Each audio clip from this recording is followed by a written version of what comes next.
Is there anyone here that has ever been bullied? Wow. So have I. And I just want to take this moment and say, I'm sorry that you had to go through that.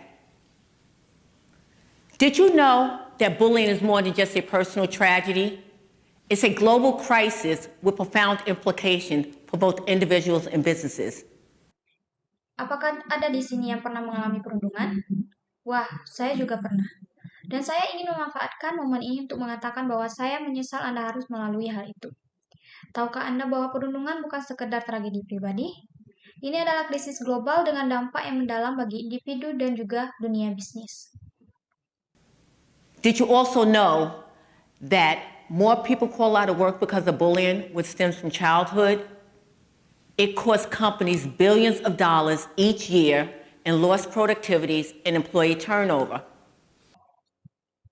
Tahukah Anda juga bahwa semakin banyak orang yang bolos kerja karena dampak perundungan yang berakar dari masa kanak-kanak? Ini menyebabkan perusahaan kehilangan miliaran dolar setiap tahun karena menurunnya produktivitas dan tingginya tingkat pergantian karyawan.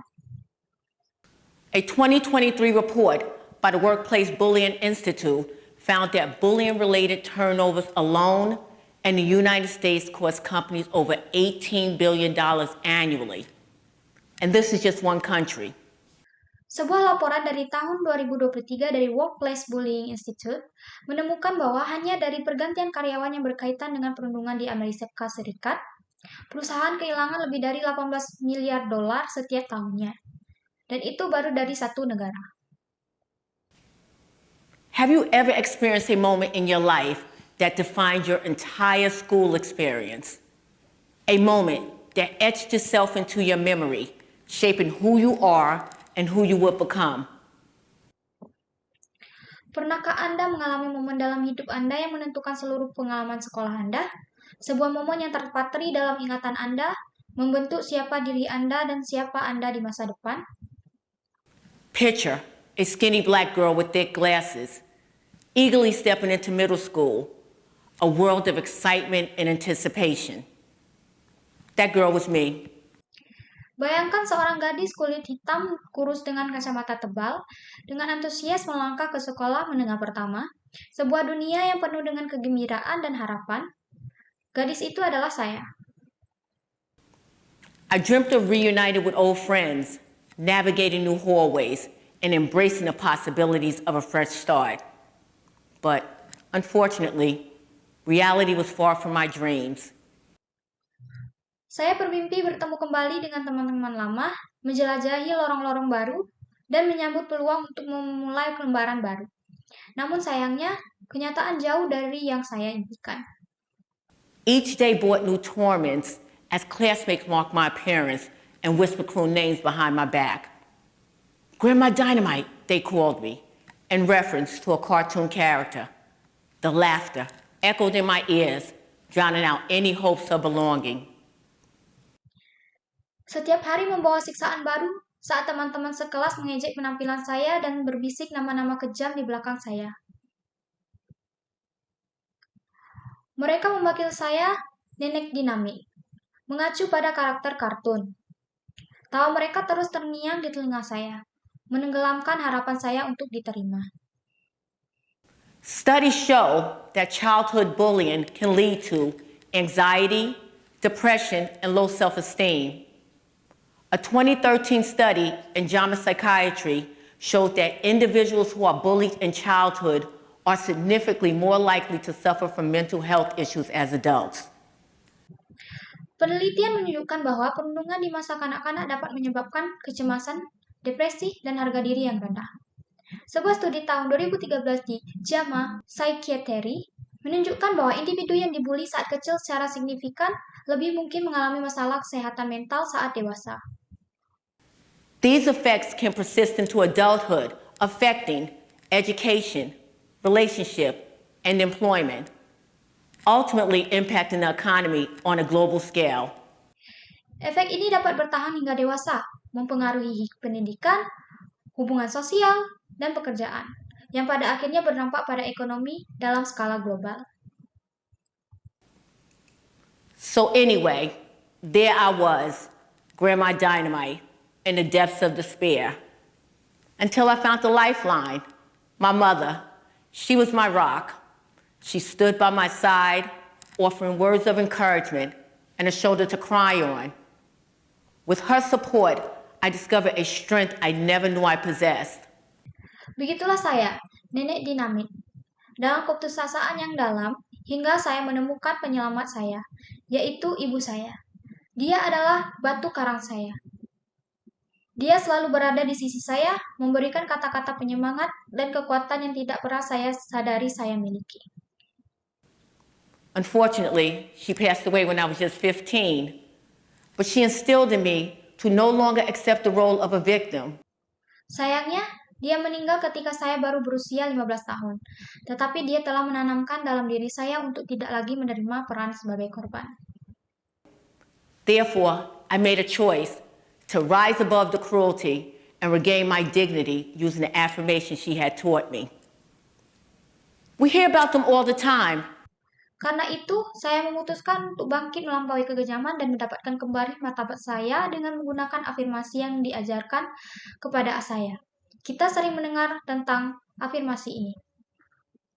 Affirmations are powerful statements declared to be true, reinforcing our self-worth and capabilities. Personally, I rely on affirmation to navigate through life. Words like, I am beautiful, I am pretty. Afirmasi adalah pernyataan-pernyataan kuat yang dianggap benar, memperkuat harga diri dan kemampuan kita.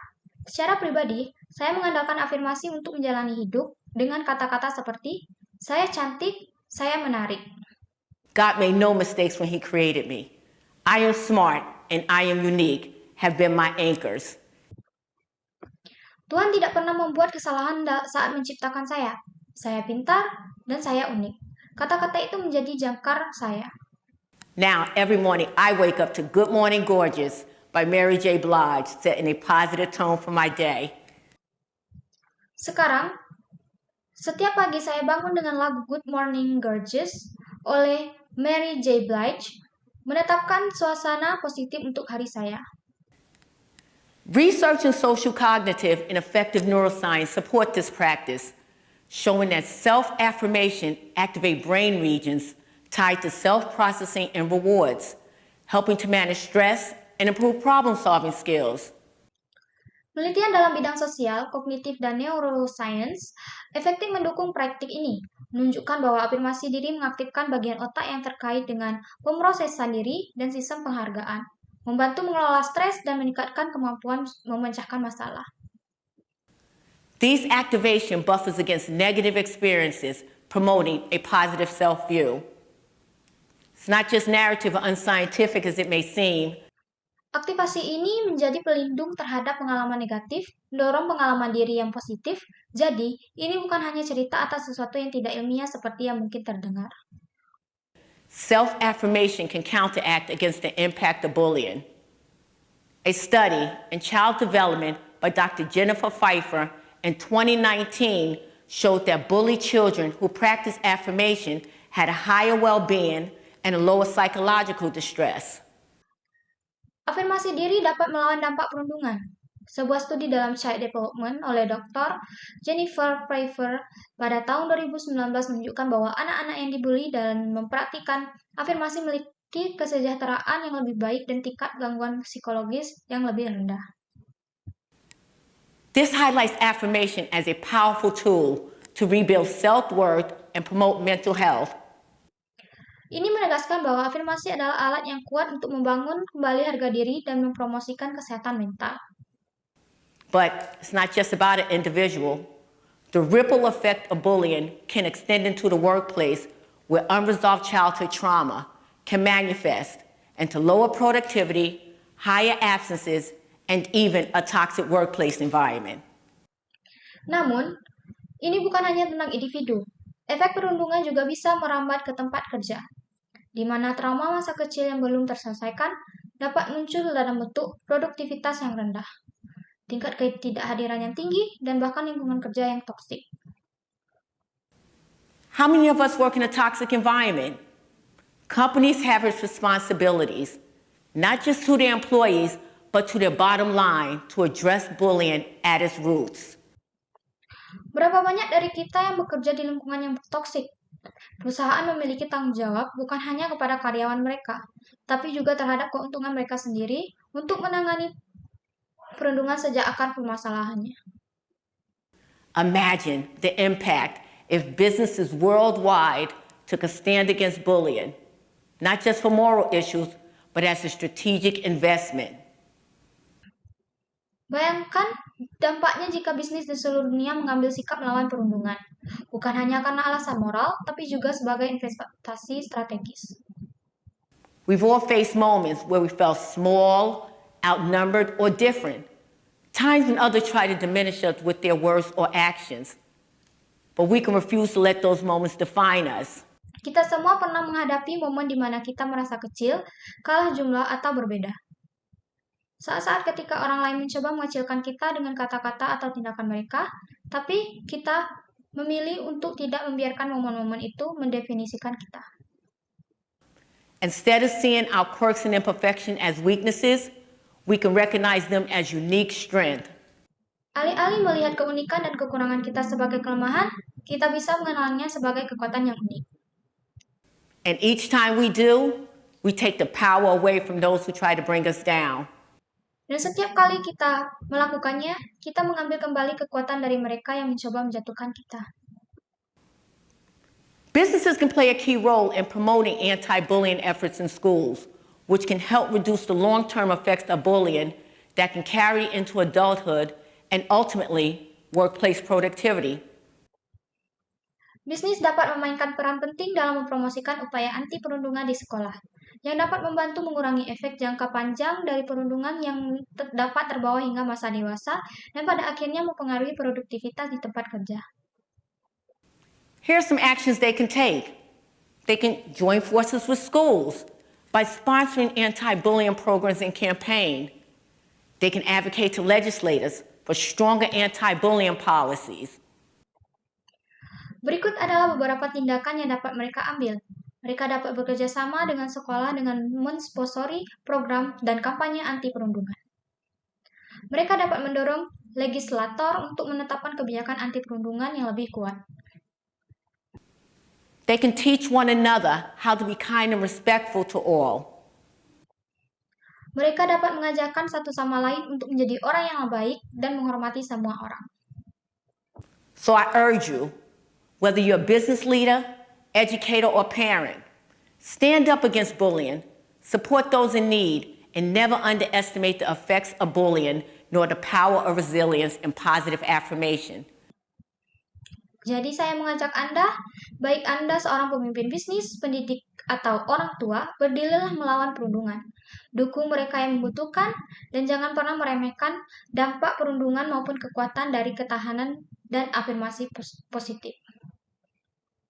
Together, let's create a world where every individual can rise above adversity and where businesses can thrive because they invest in the well-being of their people.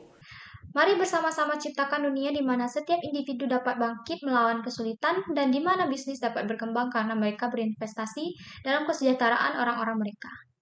Thank you.